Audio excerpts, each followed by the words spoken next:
Армысың ағайын, Қарағандыда бір топ жастар Октябрь ауданының ұлт көсемі Әлихан Бөкейханға беруді ұсынып жатыр екен. Біз де бұл игі бастамадан қалмайық деп өз ойымызды айтуды жөн көрдік.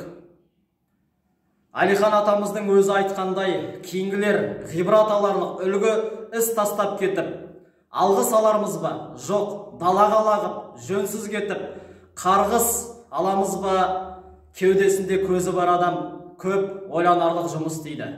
Әлихан Бөкейхан әр қазақ жастарына үлгі. Оған қарап түгеліміз бой түзей аламыз. Патша үкіметі құлап, оның орнына Совет үкіметі Октябрь революциясын жасап келгенде, Мұстафа Шоқай атамыз бұлай айтқан екен. Жаңбырдан шығып, қарға ұрындық. Бұлардың зұлымдықтары патша үкіметінен асып түсті. Енді Октябрь революциясы орнаған күн жоқ. Енді тәуелсіз қазақ елі бар. Сондықтан Әлихан Бөкейханға өзінің кір суы, кіндік қаны тамған жерге ер Әлихан Бөкейханға беруді ұсынамыз. Асыл ер ел үшін туды, ел үшін өлді.